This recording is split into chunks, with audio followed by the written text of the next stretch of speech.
What is going on, guys? Today we are looking at a tier list for the road to the knockouts. We've had a couple of an SBC and an objective, and we've obviously had the team. So I believe there is only one team for this. We may get one further down the line as the road to the final, but that obviously is a few months down the line, I think it is. So we've got the cards here, and we're going to go through a few of them. So the first one obviously will have to be Quilaveski, the only SBC we got at the moment. We got a Moments today in Danjuma, so Quilaveski at the moment is the only road to the knockout. I believe we should get a couple more, and there is a mini release to come as well, but we want to look at these today. 161,000 coins. For me, Quilaveski is just, unfortunately, a little bit expensive for what the card actually is. Yes, he is upgradable, so you are paying for the potential of an upgrade as well, same as One to Watch. But I personally got a Sterling that can be upgraded far more than just the Champions League. If Tottenham drop out of the Champions League, drop out of the Europa in the next two stages, there's no more upgrades for this card. So for me, I personally think he's just not necessarily worth as much as a Sterling, who can be upgraded the whole way through the game, gets almost a guaranteed 2 upgrades if Chelsea perform and obviously England perform without him even stepping on the pitch. He could be injured and still get more upgrades than any of these Champions League cards guaranteed. Well, I suppose there is such the amount of teams that obviously one of them will bound to be upgraded, but Quilaveski for me, in terms of his card, solid kind of central midfielder, very quick, nice on the ball, he's got good ability, good passing, good shooting, has a lot of dribbling, which is quite nice. But in terms of the price, I feel like that is where it really comes down to me. I personally would put him in the B category. I would have potentially put him in A if he maybe was 2 SBCs, maybe an 86 and 85 or an 85 and an 84. I think that would be quite cheap, but 86, 84 would have been about my sort of standard. Then quite an easy one, which is just going to have to be Messi. He's currently coming in at 1.5. He is obviously an S tier player. He is just absolutely fantastic. And we're going to go through the others S tiers as well. Alba, incredible, just an incredible player. Foden is another S, obviously, and then we also have Rafinha. Them that we're going to go with, and to be honest, Konate, he can already go up there. So we've got Alba coming in at 572,000 coins, 4-star, incredible player, absolutely unreal. We have Foden coming in at 408. Again, stunning. He is more of a central cam, definitely. Konate's 208. Again, you can't argue with him. And I also put Rafinha. Rafinha is 368. The only thing with Rafinha, who in a couple of weeks, months, whatever, Dembele is an absolute cheat code on that right wing. In terms of a Barca player, Dembele will absolutely smoke him with an upgrade, but we don't have that for right now, so we're going to go with that. Then in the midfield, the guy with the most specials at this moment in time, Valverde, is coming in as an 87, who is just absolutely stunning. That card is crazy as we like it. We've already got 2 86s and a player of the month and an inform, and now we have an 87 that can be upgradable. So that again is going to be a very interesting card to see going forward.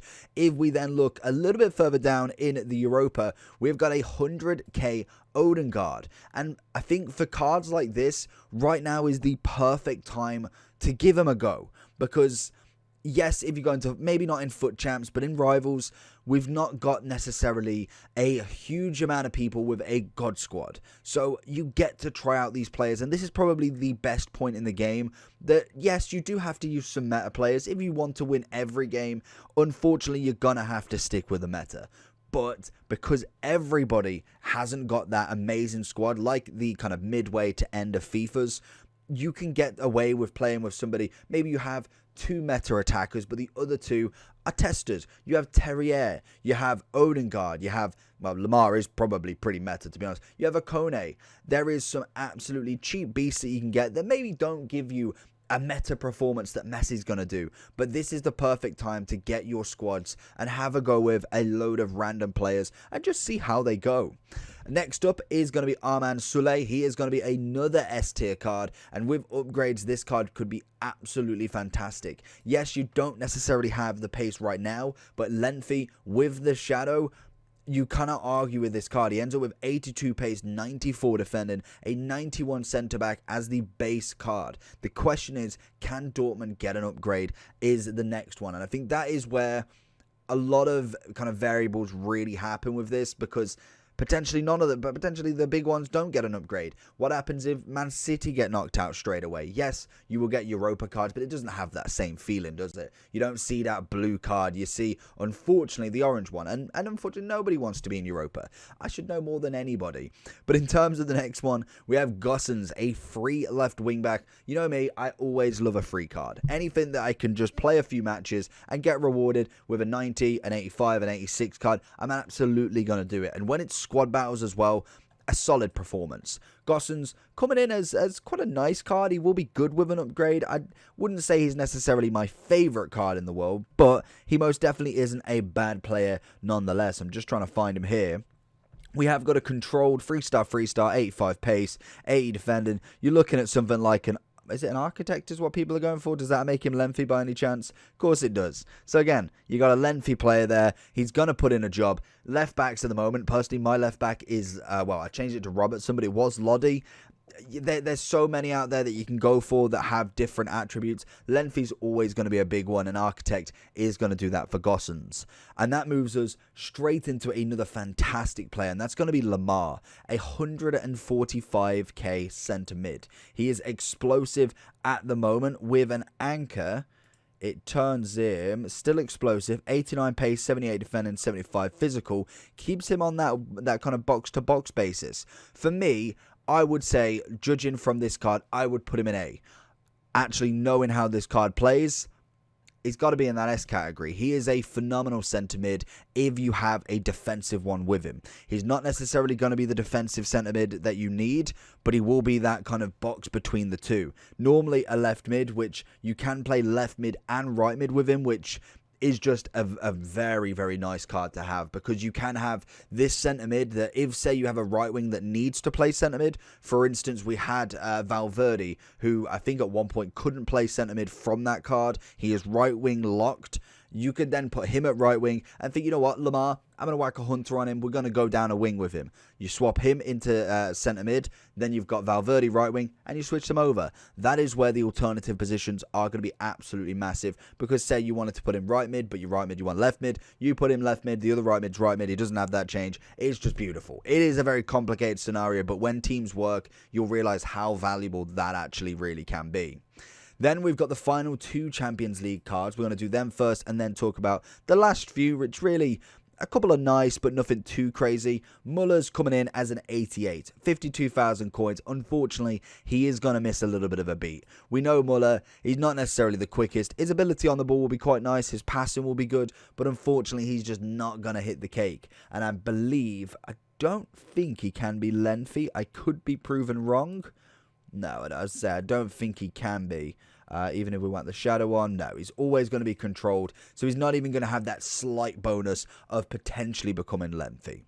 Then the final Champions League is going to be Armand Zambo. We actually packed him, and Napoli looking semi-decent, to be honest. You could hopefully get an upgrade from him. Looks a relatively nice card for 84, coming in at 65,000 coins. Again, controlled on his play with an anchor. It does turn him lengthy as well, so that is going to be a huge one. When a kind of a player is controlled, especially defensive, and you can either whack a shadow or an anchor and make him lengthy, that's just going to be double upgrades there. 85 pace, 89 defending, 92 physical, and 87 overall CDM. A great Serie A player. He goes lengthy, which is obviously the meta. For me, that potentially as a cheap beast, not in the sense of the Messi meta, the Messi S. He is going to be in that S category for what he could become, but also what he's going to give you right now in terms of that lengthy meta. Yes, like I say, he's not going to be the standard of an Messi and Aubameyang, but what you can get from that, we've saw it with Kessie,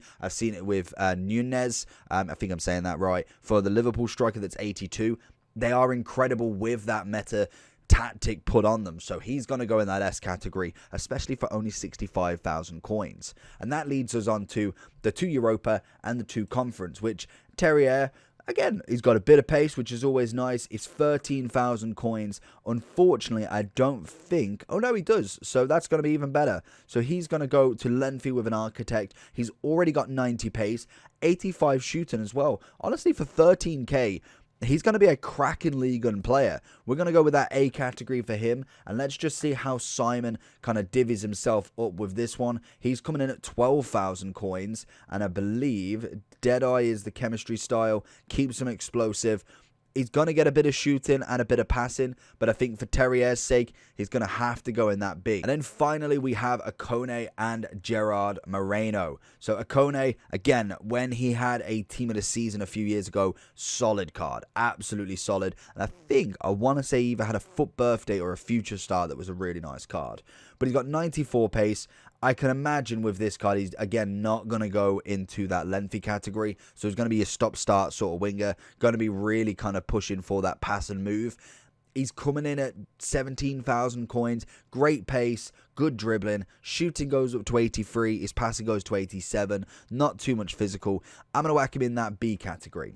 And then we have the final card at this moment in time, and that is going to be Armand Gerard Moreno. An 87, 22,000 coined. A Hunter is the chemistry style you want on him. And does Architect take him too lengthy? No, it doesn't. So that is absolutely fine. Goes to Hunter, 90 pace, 93 shooting. He is controlled work. He's going to be more of that. Oh, does Anchor, in fact? No. Okay, Shadow? No, definitely not. He's going to be that more hold-up striker, somebody who's going to get the ball. He's going to be able to do a little bit of strength, maybe get the pass off, maybe get a shot from long distance, and he'll give you something there. But for me, I know if he had that lengthy, he could be something of an okay player, but unfortunately, it is still going to be controlled. And that is going to be it. So I think my camera is covering a couple, so we will, as people suggested, turn that off. That is going to be the list for today. Hopefully you did enjoy it. I think it's a pretty fair reflection, and we'll see what the mini release does, and we might add to it as the mini release comes out. So let me know what you think. Like and subscribe on this, and I'll catch you all for the next one. Peace.